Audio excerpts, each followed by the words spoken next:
Hi, I'm Fran Drescher, and all of us at Cancer Schmancer are so excited to bring you our Health and Wellness Masterclass, absolutely free. Do you ever wonder why you get sick? What causes cancer, and how you can reduce you and your family's risk? Well, we've put a lot of time, energy, and passion into bringing you the most cutting-edge information from amazing doctors who think outside of the box, leaders in health and wellness with a fresh perspective on what we can do for ourselves, options to consider when diagnosed, and new strategies to not only survive, but thrive. I have made improving our health my life's mission because I am a cancer survivor, but it took me 2 years and 8 doctors to get a proper diagnosis. Thank goodness I had a slow-growing cancer, or my outcome might not have been so good. Now I have turned my pain into purpose, so I'm committed to sharing everything I've learned with you, all the brilliant doctors and scientists I have met over my nearly 2 decades of survival.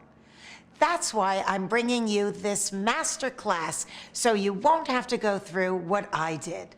Watching this free health and wellness masterclass, I hope you will feel more empowered and less helpless, and walk away with a game plan.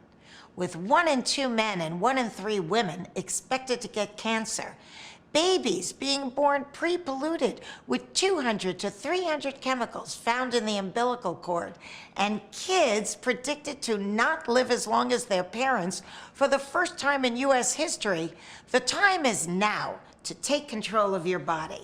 I'm thrilled you're here, and I know it will make a difference. Now grab a pen and notepad, because we're about to blow your mind. Thank you so much for being a part of our journey of wellness. Now, in staying with this kind of theme of how toxins are impacting our health, I want to introduce you to a rheumatologist and integrative medicine expert who is just extremely well-versed in talking to you about a myriad of subjects that we need to be concerned about immediately, from the water we drink, to electrosmog, to the toxins in the food and the products that we use, to, most important, and listen to this closely, the difference between how children absorb all this stuff and how adults do. Because for young ones, it's extremely dangerous how fast and how quickly they start absorbing, and it starts building up in their little bodies. So without further ado, please welcome Dr. Aly Cohen. Thank you so much. Thank you. You like this? Oops. Oh, I like it. Yes. Oh, okay. Fine. I have a lot of things to juggle here. So all right. Okay. All right. Have fun with the gang. Okay, great. So let's put up the first slide. Let's see. Oh, back. There we go. Okay, so this is the first slide. So first, I want to thank you very much for having me here, Fran. You're not loud enough. Are you turned on? Hello. Oh, that's okay. Good. Thank you so much for having me here, Fran. This is a wonderful opportunity and a really great platform to get a lot of information to you in 15 minutes, which is very unusual for my typical presentations. But I'm going to rock and roll. I hope you'll take notes. So let's get started. So is this how most of you feel? I'm not sure if I'm the only one that feels this way. My kids have to come down in hazmat suits to go to school. We're kind of inundated on a daily basis with chemicals, everything from flame retardant chemicals, food packaging, food additives we've heard about, cosmetic chemicals, cleaning chemical ingredients, right? They're chemicals that are infused into our fabrics to make them non-stick, right, to have no stains. They're even in the chairs and the furniture that we use. This is marketed very well. Basically, all of these chemicals that we are in and around all the time, we love this stuff. These chemicals are in the stuff we love, right? We don't want to give this stuff up, right? But let me give you some information, some statistics, okay? Right now in the US, there are over 87,000 chemicals available for commercial use in this country, okay? Most of which have not been tested for reproductive or any type of toxicity. There are 42 million pounds of synthetic chemicals that are imported into the US every year. Each year, 1,000 new chemicals are put into use. 15 new polymers are patented in the US every week. And only 5 chemicals have ever been banned under the Toxic Substance Control Act of 1976, which was the Ford administration. Europe has gotten rid of over 1,100 chemicals, okay? In this country, only 5. So I want you to think about the previous speakers in the idea that we have been evolving for over 2.5 million years. And all of these chemicals, almost about 200, all these 87,000 chemicals have been only in our lives for the last 200 years. So think about our evolution and think about how recent all of these chemicals. This is a lot of change for the human body. So, slide. Okay, back. Okay, here we go. So, what we do now know is that whether or not we develop illness from all of these chemicals, right? It's an intricate dance between our genetics, our lifestyle, and our environment, okay? Whether or not we ourselves develop any kind of illness. And the majority of chemicals that we're actually sitting and eating and breathing actually don't really cause us any immediate issue, right? We don't get rashes, we don't get any immediate health effects. So these are very indolent chemicals that are in our lives. But let me give you some more facts just to make your day happier. So in terms of health effects, they're on the rise. Infertility has increased over the past 20 to 40 years. In fact, 20 to 40% of US males and European males have decreased quality in their sperm and quantity of their sperm. Male infant genitalia malformations has increased. Testicular cancer has increased over 400% over the past 30 years. Preterm and low birth weight babies has increased worldwide.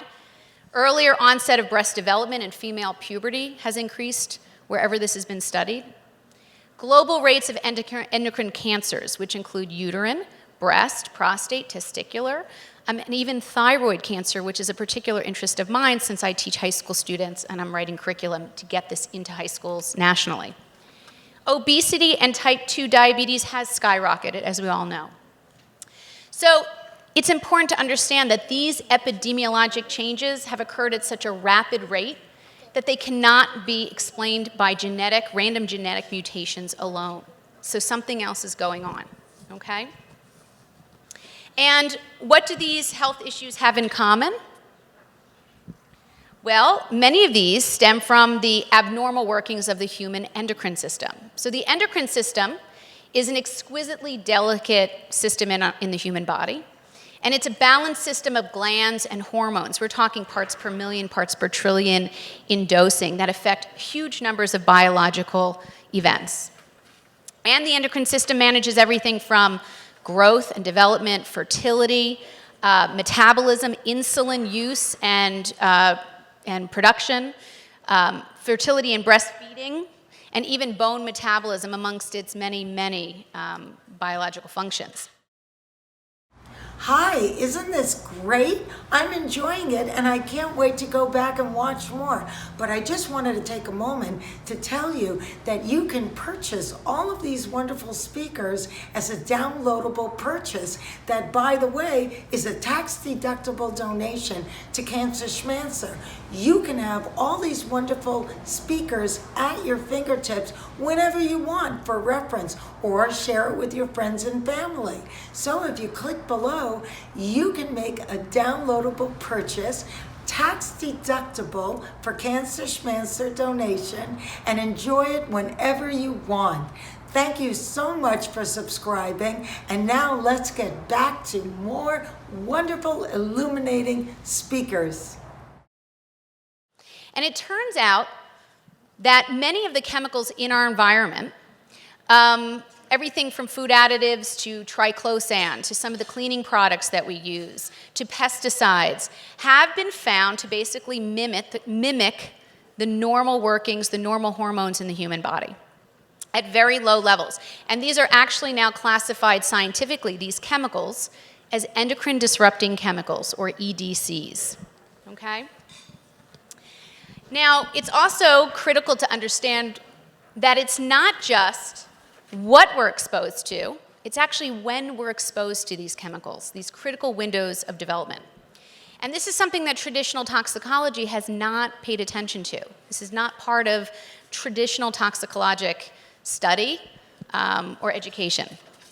And so what we have is, from a prenatal period all the way through menopause, we have rapid growth periods and periods where we have surging hormonal signaling and changes, okay?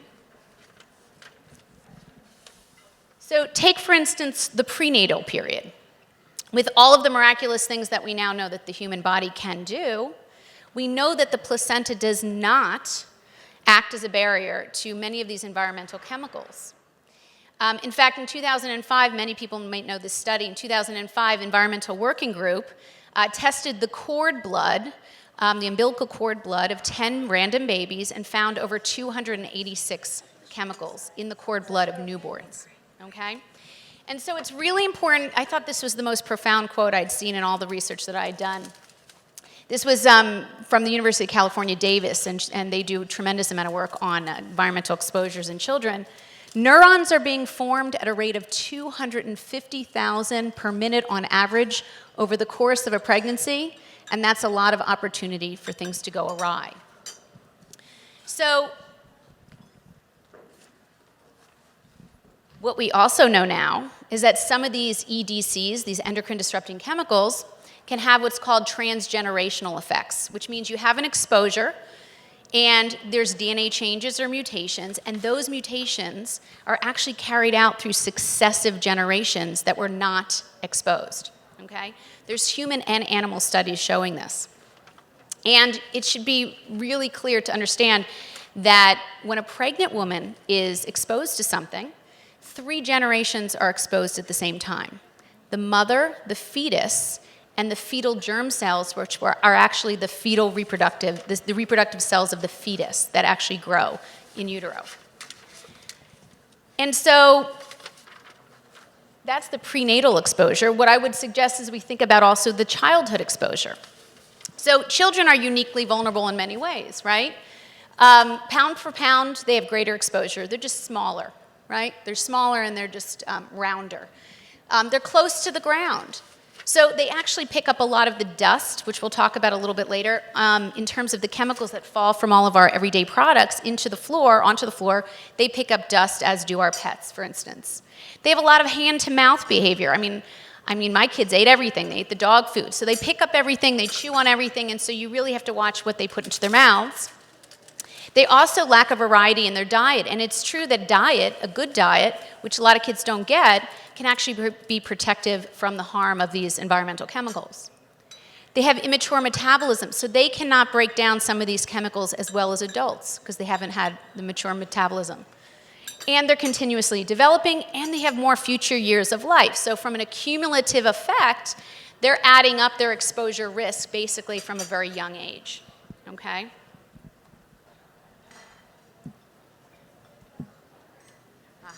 Okay, now as an adult, what we need to think about, of course, is environment, but I wanted to use breast cancer as an example. We've talked a little bit about today. What we now know is that around 10% of breast cancers are attributed to genetic mutations, even heritable genetic mutations through genetic lines. But about 90% of breast cancers actually have been implicated to be caused by environmental exposures. And as you can see on the left, we have some known risks, which include solvents, benzenes, air pollutants like PAHs, and pesticides. But we also see on the right side that there are endocrine disrupting chemicals under suspected risk. And you can see some of the chemicals we've even talked about today are part of that suspected risk, okay? So the question's going to be, and let's turn it to a more positive note, shall we? What can we all do about it, okay? I think we want to leave here with empowerment. We want to think about what we're going to actually do to make a difference in ourselves and our families, okay? The number one thing I say to people is think about your body and survey your body, what it comes into contact on a daily basis from wake up to going to bed on a regular basis, and Also, your environment. Survey your environment. What's in your home? And I know Fran talks a lot about this. What's in your home that you can actually remove or not even bring into your home? Okay? Think about the air we breathe, all of the stuff we plug in, the incense, the synthetic candles, the fake powders that we put on our carpeting. Think about the laundry detergent with that wonderful smell. Anything with the word fragrance, for instance, or perfume in it, whether it's your shampoo or your conditioners or anything that you use, the word fragrance or perfume in this country is a proprietary combination of ingredients that we as the consumer are actually not allowed to know. It protects the manufacturer, the laws in this country. So whenever you see the word perfume or fragrance, avoid it. Don't buy it, don't bring it into your home, okay? And also, think about looking at your skin. That's the air. Let's talk about our skin. Think about what we put on our skin. Try to vet out those products, 12 on average for women in terms of personal care products. Think about those products that you use. Vet them out safely. I'm going to give you a resource.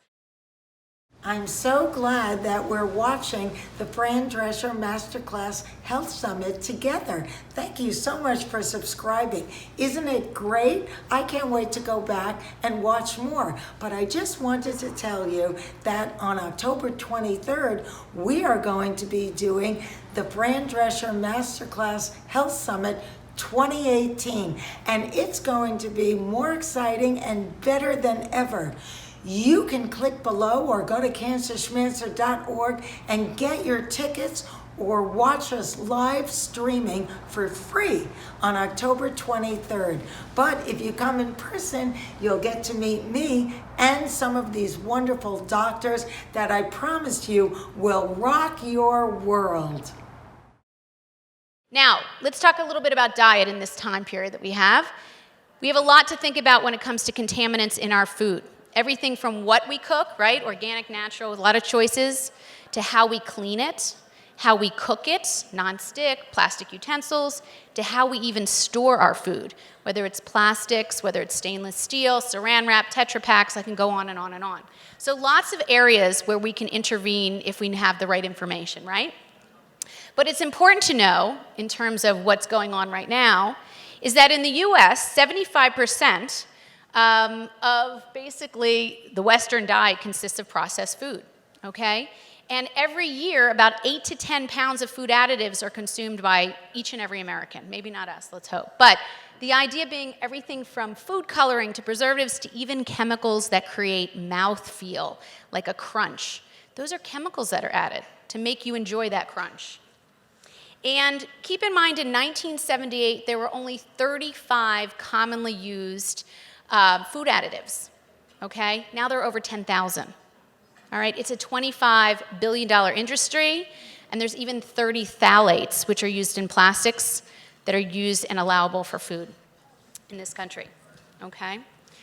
So I also want us to think about my passion, which is drinking water, which we take unbelievably for granted in this country, and we never even think about it, and yet we worry about all sorts of other minutiae.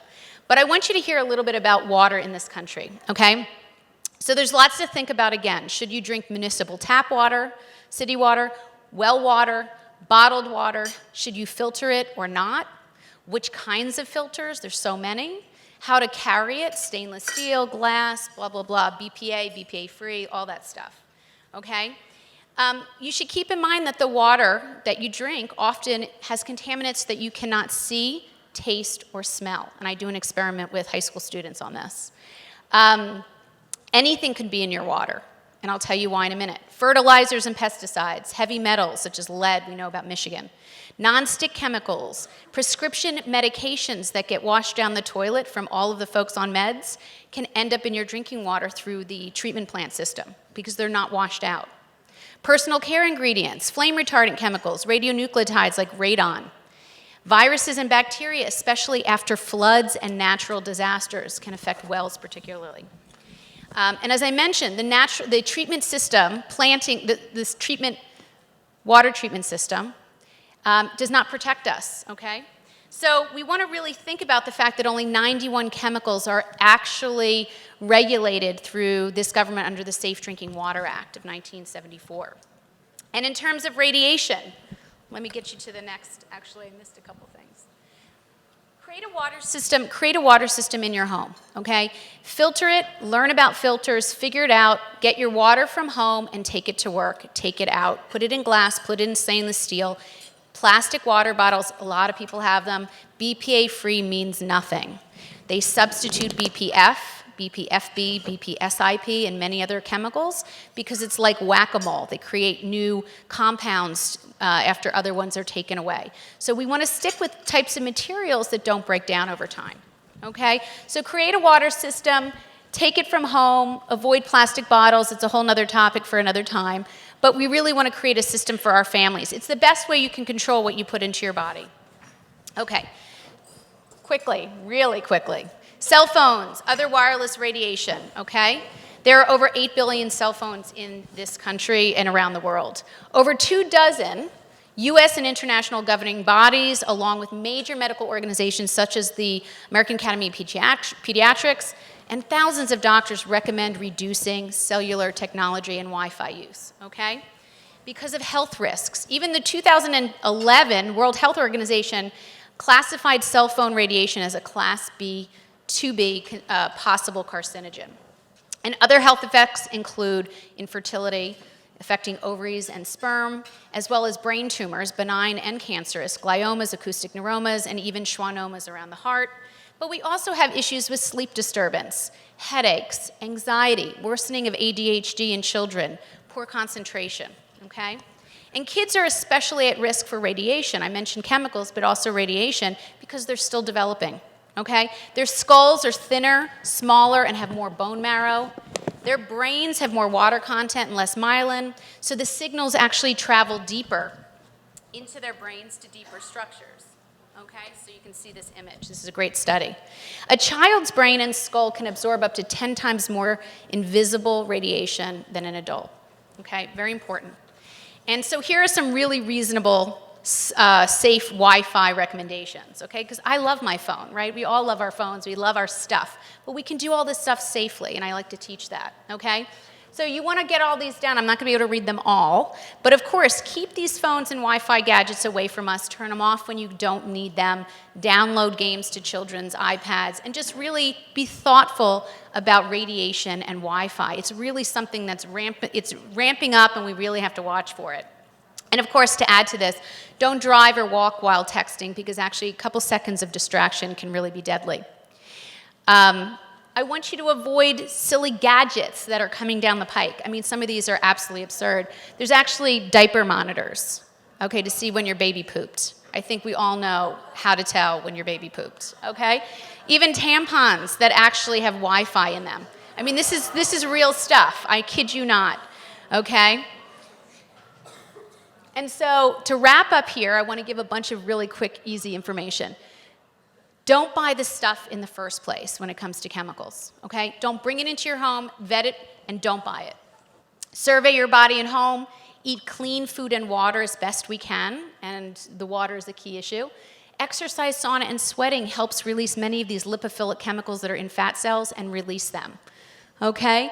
Good quality and quantity of sleep. We have a fluid around our brain that we now know through many great articles that cleans the chemicals around our brain. It's like a lymphatic system, and we now have evidence of it. It's wonderful, wonderful information. So get great sleep. Dust regularly. That's where a lot of the chemicals are in our home. Use vetted resources. Read labels, become educated. EWG.org/skindeep is a wonderful, I work with them, they're a wonderful group, environmental working group, and this is a wonderful way to check your products. Here's my top 10 list. I hope you take pictures because I'm not going to be able to run through these. But again, really be thoughtful about what you do every day and how it touches your body and your family's body, okay? And take-home messages. Chemicals and radiation are ubiquitous. This stuff ain't going away, okay? So we have to learn to manage it, okay? There's minimal oversight. That's something most people don't realize. Chemicals get absorbed all throughout our body. I also talk about vaginal mucosa, because we have personal and feminine care products that people aren't thinking about the tampons they use. Teenagers, there's rayon and pesticides and a bunch of stuff. So we want to think about all the areas of exposure, think about the critical periods of human vulnerability and development, create body awareness, And again, back to the resources, I want you to educate others. You're here for a reason. This is a great experience. So definitely educate others. Go forward without fear. This is one of my favorite quotes, actually. And finally, just to mention, I hate to say it's a plug, but I don't really get paid. It's in a textbook. But Oxford University Press we put 26 of the top environmental toxicologists and biologists. Great information in this. Can I put one more slide? Go ahead, yeah. Okay, and then for everyone who doesn't want to read a textbook, I don't blame you. I post Monday, Wednesday, Friday. I don't make any money. I don't endorse anything, any brands. This is my environmental health platform. Please share with people, your teenagers, anyone you can think of, because it's really for the everyday person, teenagers, kids. So that's my gift to the world. Thank you, really. Sorry. Now you got it all in, sorry. I hope so. This is so important, and I'm so glad that you shared it with all of us, really. Oh, good. Now you made like you were having a cigarette.